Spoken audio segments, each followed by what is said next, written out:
ভালো আছো সবাই? এবং তোমাদের কি ক্লাস আছে? কথা হচ্ছে যে আমি তোমাদের ব্যাকরণ সম্পর্কে বলবো, ঠিক আছে? মনোযোগ দিয়ে শোনো। তোমাদের যে বিষয়টা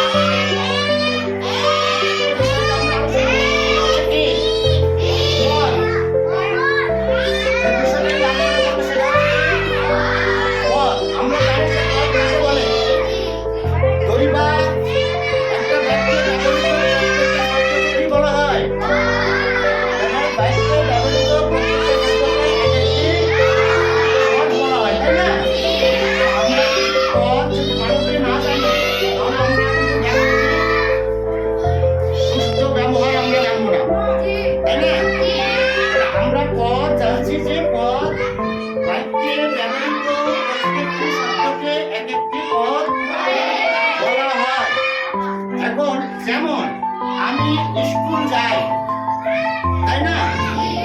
আমি স্কুল যাই, যদি আমি লেখিকাকে বললাম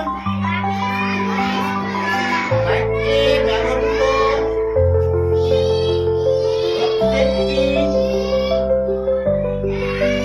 শব্দকে একটি পদ বলা হয়।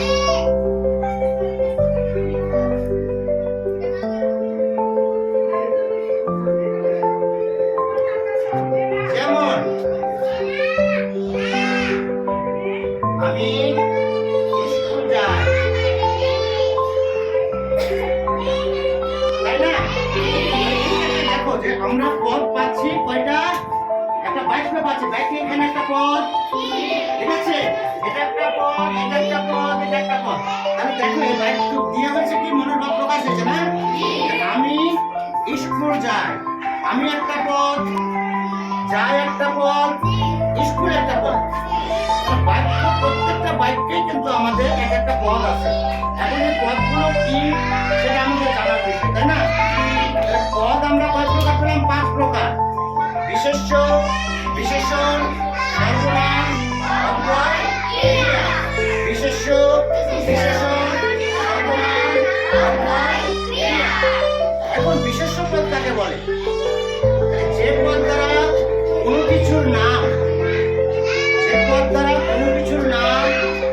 চোখে দেখা যায়, অনুভব করা যায় এবং প্রাকৃতিক অপ্রাকৃতিক পাহাড় পর্বত যতগুলো আছে সবগুলোকে একসাথে বলা হয় বিশেষ্য পদ। সবগুলোকে একসাথে বলা হয় বিশেষ্য পদ। যেমন ধরে নাও যে আমাদের ক্লাসে আমরা ক্লাস 5ম